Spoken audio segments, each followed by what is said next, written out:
Good morning again. So here's a German citizen who hasn't lived in Germany for the last 20 years talking to you about Africa.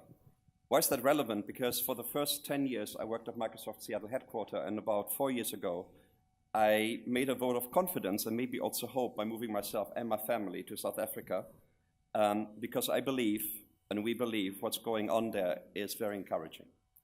If you look at The Economist, maybe one of the exhibits of how the African continent is being perceived, in a very short period of time, we went from it's a hopeless continent to maybe it's aspiring and Africa rising. And if you live there, if you visit Africa, you can feel it every day that this is going on. That doesn't mean, of course, that we don't have problems, right? The economic growth in the last 2 or 3 years has slowed down, so there's talk about are we going backwards? I personally would think it's a bit of a wrinkle in a much longer development. And I couldn't agree more here with The Economist to say that what they call the demographic dividend, the 1.2 billion people that we have on the continent, the majority of them being very young, agile, aspiring to do better, is something that will help to propel the continent forward. And we see a lot of positive signs going on if you again take a broader look. There's over 500 million people that are already connected on the continent. That number is quickly growing to 3/4.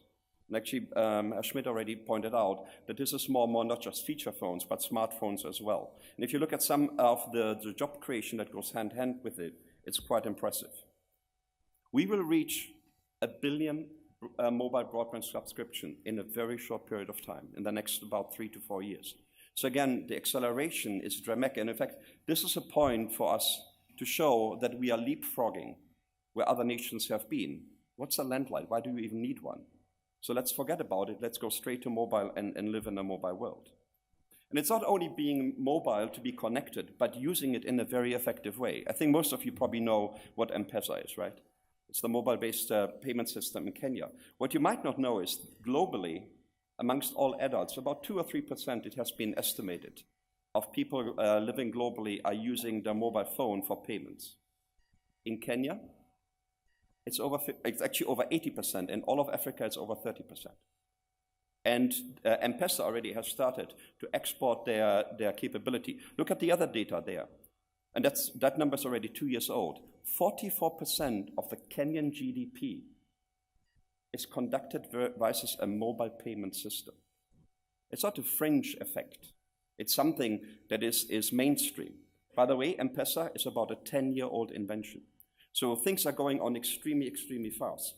And we'll see more of it. As the World Bank reported, we see more and more tech hubs across Africa, both in the north, around the equator, and obviously sub-Saharan Africa coming up very, very quickly, sometimes with government support, often without. And of course, other nations have discovered the African continent for themselves as well. I think everybody knows how deeply involved China is across the African continent. They just recently made an announcement of 60 billion investment, mostly infrastructure in South Africa. Many other countries already, they're there. Japan doesn't want to fall behind as well. So we see other nations investing there as well. We as Microsoft have looked at the African continent, and when you are about, as we are, empowering every person and organization to try to achieve more, to do their best, we couldn't resist thinking about the African continent as something that really we can add to. And what you see there is actually our new CEO, or relatively new, Satya Nadella, in Nanyuki in Kenya. When we launched Windows 10, one of our biggest product launches in so many years, Satya didn't travel to Tokyo, to London, to Munich, or to New York. He launched it in Nanyuki in Kenya by personally actually updating computers in that school there in Nanyuki. Why? Because he wanted to document that the world is connected now and that innovation can propel nations forward. So I'm part of an organization, as I already briefly mentioned, called the For Africa Initiative. We are 100% part of Microsoft. We are not, as we're often being seen, part of Microsoft's very rich and traditional philanthropic or citizenship efforts. We are part of the business group. The way to think about For Africa is we believe through business innovations, through a robust business approach, we can contribute to propelling the continent forward. In Africa, for Africa. by investing into local companies, in spurring innovation on the continent. This is not a citizenship effort, because they're so often doing the right thing, but they're not sustainable. And they're very, very hard to scale. The way that we go about it is, it has to be self-sustaining, otherwise it doesn't work for us. And we have elected to focus on 3 areas. One is affordable access, the second one is world-class skills, and the third one is innovation, which obviously is very relative here, and I will spend most of the time on. But let me spend maybe 1 or 2 minutes on affordable access, because as Schmidt already pointed out, it is kind of the sine non quo. It has the ground level that we need to figure out. And the irony is, the African continent actually is really well connected when it comes to fiber. So all the fiber that's coming to the continent is already is quite rich and there. The problem is the last mile, because you have the choice of satellite, extremely expensive, G4, G5, non-available, also expensive, and then Wi-Fi, which doesn't scale. So what we've done, and we're not the only company, is we're using the TV signal, which travels extremely well, it's very robust, and it's not very energy hungry, to build wireless connectivity. And by doing so, we're building a very affordable and robust system, in fact, one that you can power by a single solar panel. We have about 12, 15 projects across the African continent. We are already in 2 or 3 countries where we got the permission of the regulator to actually expand it across the whole country. Rwanda, Kenya are 2 of them, and so forth. So it's one of the things that we contribute through technology to make access affordable. The second pillar is all about skills, and I will talk a lot about it a little bit more. What you see on your left-hand side, some of the engines that I will describe, but it's all ultimately about either employability or entrepreneurship, which in itself is employability, right? Because new companies are being set up. And I'll come back to this one in a second. And then the third pillar, obviously, is innovation. And we know that innovation is badly needed. This is a real picture of how healthcare is happening. Of course, it should be more looking like this, and we'll come back to this. So my colleague Jiba, who is running the innovation team, is basically focused and trying to boost the ecosystem all around innovation across Africa. And we do that by means that I think many of you are familiar with.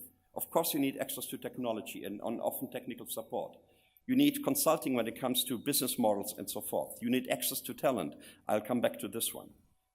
You need marketing and PR support. You need smart financing. Those are some of the engines that we're using, and we're not doing it alone. Naturally, we work very closely with a lot of the incubators, accelerators, and so forth that already exist on the African continent. So let me give you a couple of examples what we do. We would argue that entrepreneurship today in Africa or anywhere else without technology is doomed to fail. The opposite is not true. Not all innovation is just you put technology to it and then it works. I'll come back to this one. But nowadays, regardless of where you are, including Africa, if you want to innovate, if you want to grow your company or create a new one, and you're trying to do that without technology, you're doomed to fail. So what we are doing is, Microsoft is obviously one of the leading technology providers. We would argue one of the leading 2 or 3 cloud computing providers. Our cloud platform, as you might or might not know, is called Azure. So if you are a startup, we give you access to all of our technology, including cloud computing, either for the first 1 or 3 years, depending on the program, for free.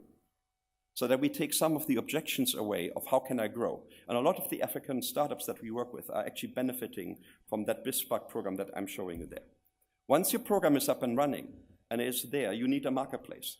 This happens to be the Azure Marketplace. So if you're a small company somewhere in Ghana or in Morocco or in South Africa, by building a cloud-based application and putting it on the Azure Marketplace, you suddenly have a global audience that you can sell to, because Microsoft is advertising that marketplace. With literally by now tens of millions of customers already using that cloud marketplace. What you see there is just one small snippet on blockchain on cloud computing Azure alone, a very new cutting edge thing. The other marketplace that we are building is African specific. It's called Biz for Africa, that you can visit there as well. And on Biz for Africa, we're bringing different companies, typically SMEs, small and medium enterprises together, to work and grow that economy. And if they need help, here's an example. We give them whole toolkits to become better at promoting, at PR, at the HR functions, and so forth. A rather unique way of going about innovation is this one. We call it Innovate for Gov. We find over and over again, talking to governments, that they have very specific, clearly articulated needs. And then in the same country, you talk to small startups, and the first thing they tell us is they can't find customers or get in touch with their own governments and administrations in the country. So what we've done, basically, we created a platform to say, why don't we try to bring the two together? So we're going basically out and saying, if you have a government-specific innovation, and we invite governments also to contribute on what they need, then we will sponsor and help you to be successful. So technology plays a big, big role in making innovation happen. But what we discover over and over again, what's often needed and so hard to fix, is the talent and the skills equation. And it's kind of ironic.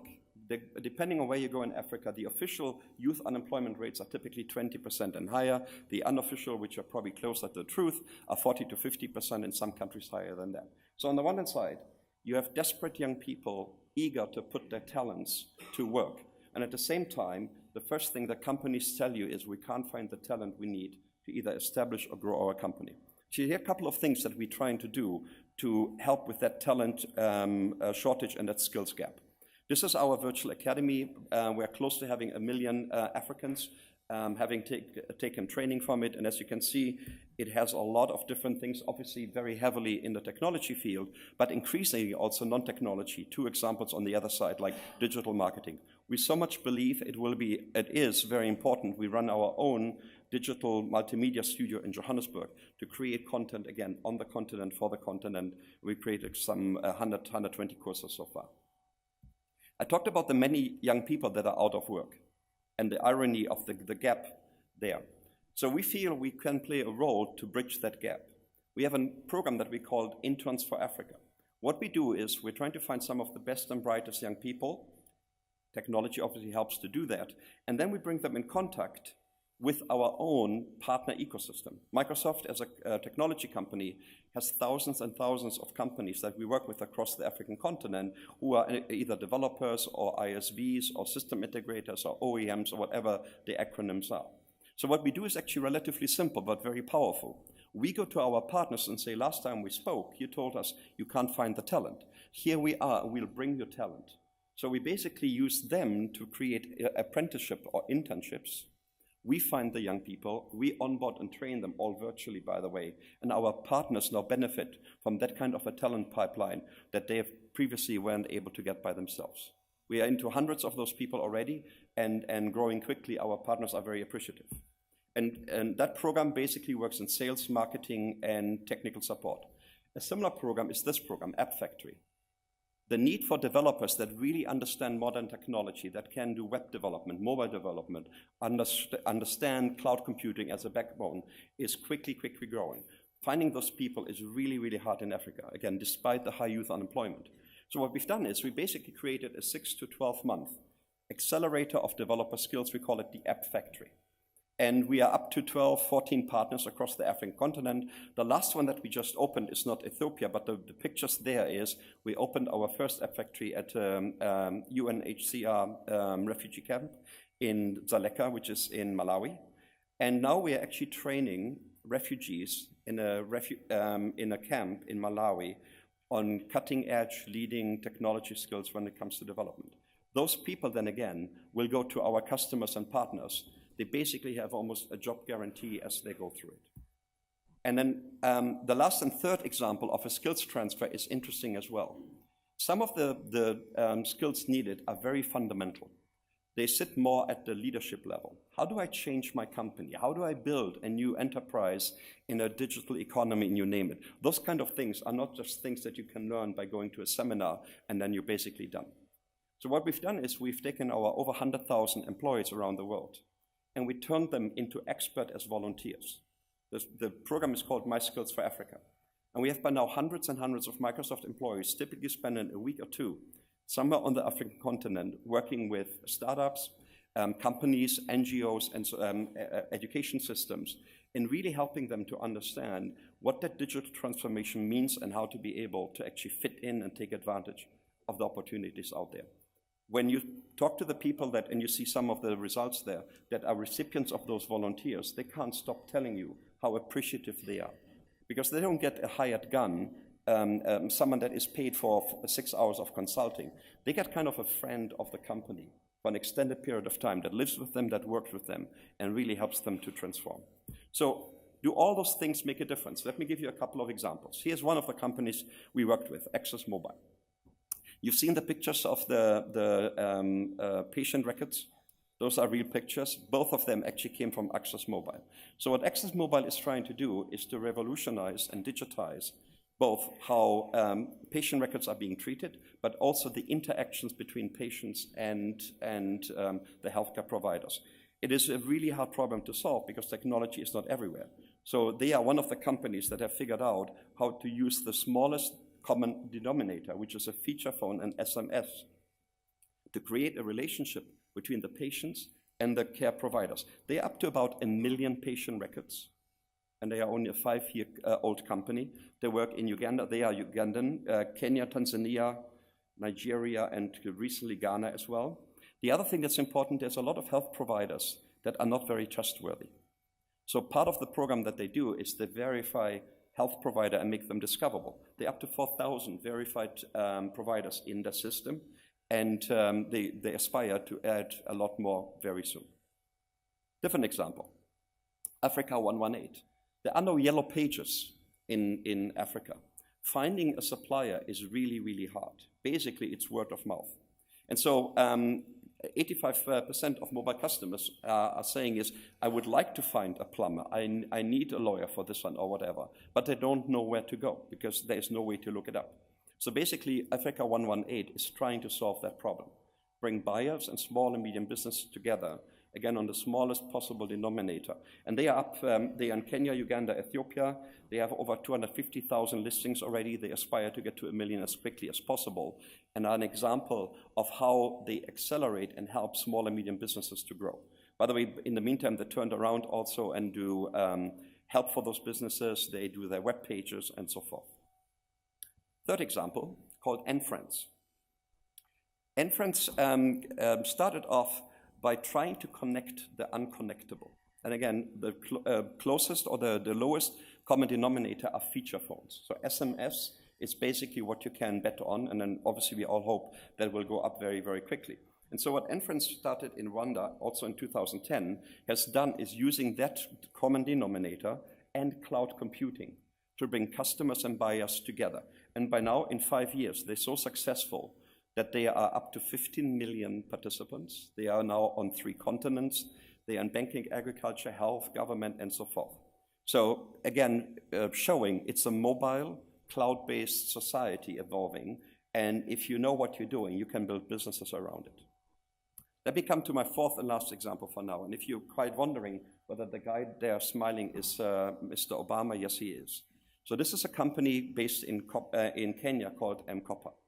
The founders are actually the people that created M-Pesa, which is kind of almost a testimony of they know what they're doing. And it's probably one of my favorite examples because it brings a couple of things together. The company is also almost about five plus years old, and yet already employs 2,500 people. They have brought over 500,000 households in Kenya and Tanzania, and they're quickly expanding, solar energy into the townships. They're really operating at the bottom of the pyramid. And it's a pay-as-you-go solar system. So the people that are getting the solar system, it's easy if you are, let's say, an NGO, you get money to buy a solar panel, put it on a roof, and then people have power. That's easy to do. The problem is you're quickly running out of money. And all efforts that we know so far basically start off with a pilot and then have to stop because they run out of money. This is a profitable business. And the business model is as simple as it was ingenious. They looked at the township people, and the light that they bought is kerosene. So the money that they pay for the solar panel renting happens to be the equivalent of what the same family would have paid for kerosene. And now suddenly, that value prop is dead simple. Do you buy kerosene? You run the risk to burn yourself. You can power one lamp. Or do you buy that system that gives you, I think they get 3 lamps, 1 torch, and you can actually build up a credit history. So That's a perfect example of how you can build a sustainable economic system with a clever use of a business model and technology. Oh, by the way, they operate 10 million electronic payments per year.